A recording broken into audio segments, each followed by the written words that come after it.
बिस्मिल्लाहिर्रहमानिर्रहीम। अस्सलाम वालेकुम जी। 10th क्लास आज हम पढ़ने जा रहे हैं diversity of organic compounds. Organic compounds जिनके बारे में हम काफ़ी पढ़ चुके हैं और उनके स्ट्रक्चरल और कॉन्डेंस्ड और डॉट क्रॉस फार्मूला भी हमने सीखे थे। आज हम सीखने जा रहे हैं उनकी डाइवर्सिटी कि वो इतनी ज़्यादा तादाद में क्यों पाए जाते हैं। इसकी डिफरेंट रीज़न्स हैं हमारे पास यहाँ पे। तो सबसे पहले हमारे पास फर्स्ट रीज़न है इसकी कैटिनेशन, कि कार्बन एटम्स जो हैं वो कैटिनेशन करते हैं। अब कैटिनेशन क्या होता है?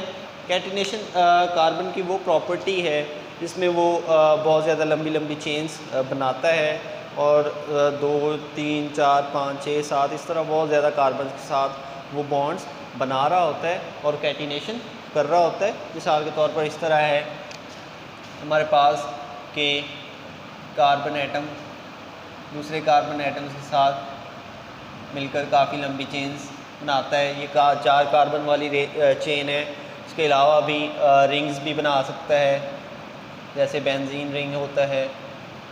उसके बाद बड़े रिंग्स भी बना सकता है, मतलब 2 रिंग्स को आपस में इस तरह कर सकता है। ये बेंजीन होती है जी और ये नेफ्थलीन होती है। तो इस तरह ये सारे जो हैं हमारे पास सिंपल चेन्स हैं या फिर रिंग्स हैं। ये बनाने की सलाहियत जो है कार्बन की, इसको हम कहते हैं कैटिनेशन। ठीक है, तो अब कैटिनेशन की यहाँ पे हमारे पास 2 कंडीशंस होती हैं। कैटिनेशंस के लिए क्या क्या ज़रूरी होता है? कैटिनेशन के लिए एक तो वैलेंसी 2 होनी चाहिए या 2 से ज़्यादा, वैलेंसी मोर देन 2। ठीक है, पहली बात वैलेंसी 2 से ज़्यादा हो, ये पहली बात है। उसके बाद दूसरी बात ये है कैटिनेशन के होने के लिए कि bond between similar atoms should be strong.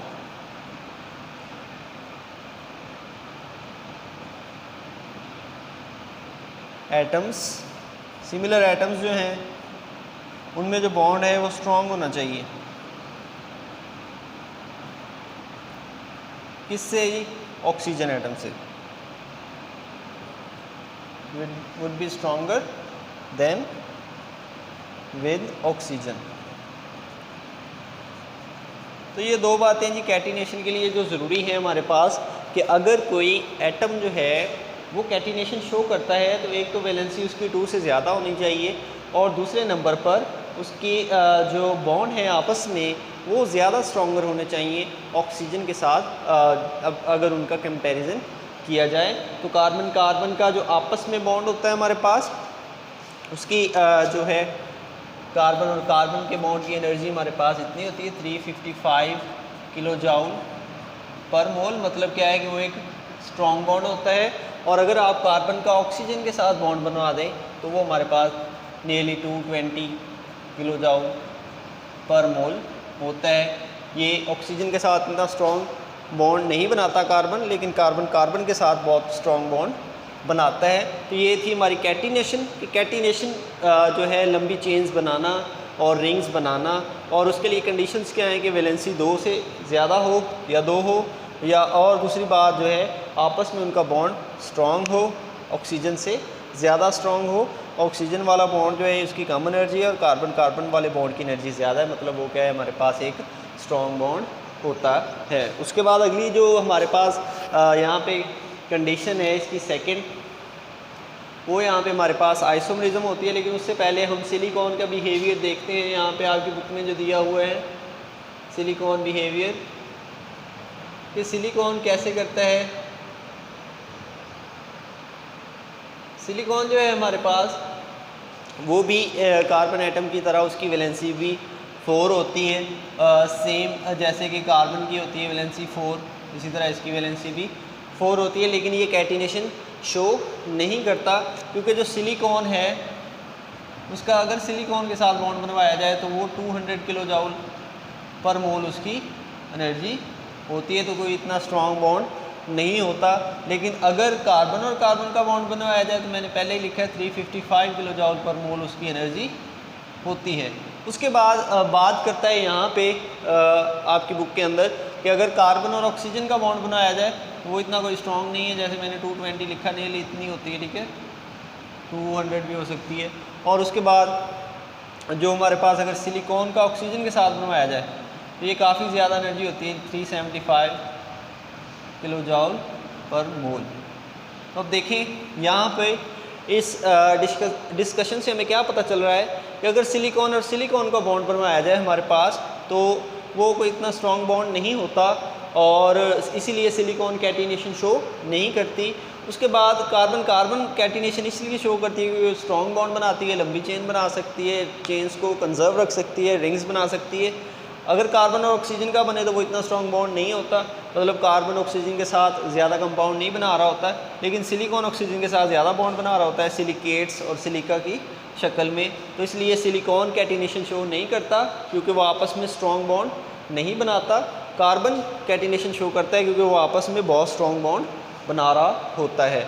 उसके बाद अगली बात आ जाती है जी हमारी वो आइसोमेरिज्म की है कि आइसोमेरिज्म भी हमारे पास शो कर रहा होता है जी कार्बन एटम, वो आइसोमर्स डिफरेंट वहाँ पे बन रहे होते हैं, वो हम देखते हैं जी आइसोमेरिज्म। सबसे पहले उसकी डेफिनेशन हम देखेंगे आइसोमेरिज्म की। आइसोमेरिज्म क्या होता है जी? Same molecular formula but different structural formula, ठीक है।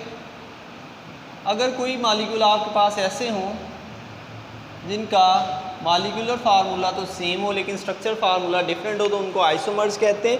मिसाल के तौर पर हमारे पास ये है हमारे पास सिंपल ब्यूटेन, ठीक है, C4H10 है हमारे पास, इस तरह वो अरेंज होती है। ये सिंपल ब्यूटेन है नॉर्मल। अगर इसी को आप ऐसे लिख देंगे तो ये हमारे पास आइसोब्यूटेन है। ये नॉर्मल ब्यूटेन है जी 4 कार्बन वाली, और ये हमारे पास आइसोब्यूटेन है। अब दोनों में फ़र्क देखें, दोनों का फार्मूला सेम है, मॉलिक्यूलर फार्मूला दोनों का एक ही है, C4H10 यहाँ पे भी और यहाँ पे भी फार्मूला वही है C4H10। मॉलिक्यूलर फार्मूला दोनों का सेम है, लेकिन स्ट्रक्चरल फार्मूले में देखें इसका एक स्ट्रेट चेन है और इसका ब्रांच चेन है। ये देखें C4H10 ही है, ये भी और ये भी। ये स्ट्रेट चेन मतलब क्या है कि बिल्कुल एक सीधी लाइन में है और यहाँ पे एक साथ ब्रांच लग गई है, तो स्ट्रक्चर दोनों का क्या हो गया? डिफरेंट। मॉलिक्यूल सेम है लेकिन स्ट्रक्चर डिफरेंट है, तो इनको कहते हैं जी आइसोमर्स। तो एक तो कार्बन एटम जो है वो कैटिनेशन शो करता है, बहुत ज़्यादा लंबी चेन्स और रिंग्स बनाता है, इसलिए ज़्यादा हमारे पास ऑर्गेनिक कंपाउंड्स पाए जाते हैं। उसके बाद ये आइसोमर्स भी शो करता है, आइसोमर्स जो हैं वो भी हमारे पास ज़्यादा होते हैं। और उसके बाद हमारे पास आइसोमर्स क्यों ज़्यादा होते हैं, इसकी वजह क्या है? लॉन्ग चेन्स हैं इसकी वजह, कि लॉन्ग चेन्स बनेंगी, जितने कार्बन एटम ज़्यादा होंगे उतनी ज़्यादा हमारे पास आइसोमर्स होंगे। अगर 4 कार्बन है तो उसके आइसोमर्स थोड़े होंगे, अगर 8 कार्बन है 10 कार्बन है तो उनके आइसोमर्स ज़्यादा से ज़्यादा बनते जाएंगे। लॉन्ग चेन होगी तो हमारे पास आइसोमर्स ज़्यादा होंगे। उसके बाद presence of double and triple bond, कि अगर डबल और ट्रिपल बॉन्ड हमारे पास मौजूद होंगे, डबल एंड ट्रिपल बॉन्ड्स, अगर हमारे पास डबल या ट्रिपल बॉन्ड कार्बन कार्बन में पाए जाते हैं तब भी आइसोमर्स ज़्यादा होंगे। मिसाल के तौर पर हमारे पास यहाँ पे कार्बन और कार्बन के दरमियान सिंगल बॉन्ड है, और नेक्स्ट हम लेते हैं, ठीक है, ये इसके आइसोमर्स अलहदा बनेंगे। अगर हम नेक्स्ट ले लेते हैं कार्बन और कार्बन के दरमियान डबल बॉन्ड्स तो उनके आइसोमर्स डिफरेंट बनेंगे। उसके बाद अगर हम कार्बन और कार्बन के दरमियान ट्रिपल बॉन्ड ले लेते हैं इस तरह, तो उसके आइसोमर्स डिफरेंट बनेंगे। तो यहाँ से मल्टीपल बॉन्डिंग जो है वो भी आइसोमेरिज्म पे असर कर रही होती है। तो जो आज का हमारा टॉपिक है जी diversity of organic compounds. Organic compounds इतनी ज़्यादा तादाद में क्यों पाए जाते हैं? एक तो जो ऑर्गेनिक कंपाउंड्स का जो मेन रिसोर्स है कार्बन, वो कैटिनेशन शो करता है, मतलब बहुत ज़्यादा लंबी चेन्स बनाता है और रिंग्स बनाता है। इसकी 2 खसूसियात होती हैं, एक तो उसकी वैलेंसी 2 से ज़्यादा होनी चाहिए और दूसरा जो है उसके बॉन्ड आपस में स्ट्रॉन्ग होने चाहिए ऑक्सीजन के बॉन्ड से। ये दो कंडीशंस थी कैटिनेशन के लिए।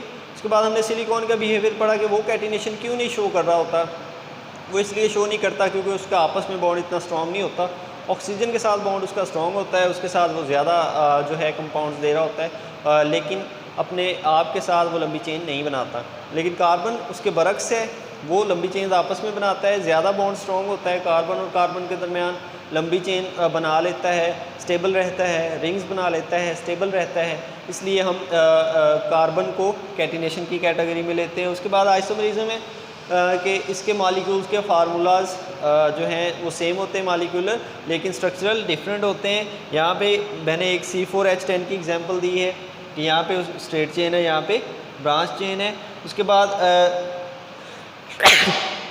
आइसोमरिज्म के लिए हमारे पास लॉन्ग चेन्स का होना ज़रूरी है और डबल और ट्रिपल बॉन्ड्स वहाँ पे जो है अगर ज़्यादा होंगे तो भी आइसोमरिज्म क्या होगा, ज़्यादा होगा। ये थे हमारे पास डाइवर्सिटी ऑफ ऑर्गेनिक कंपाउंड्स जो कि कैटिनेशन, आइसोमरिज्म और डबल और ट्रिपल बॉन्ड की मौजूदगी की वजह से हो रही होती है। उम्मीद है आपको इस टॉपिक की समझ आ गई होगी। मिलते हैं अगले टॉपिक के साथ। अपना ख्याल रखें। अल्लाह हाफिज़।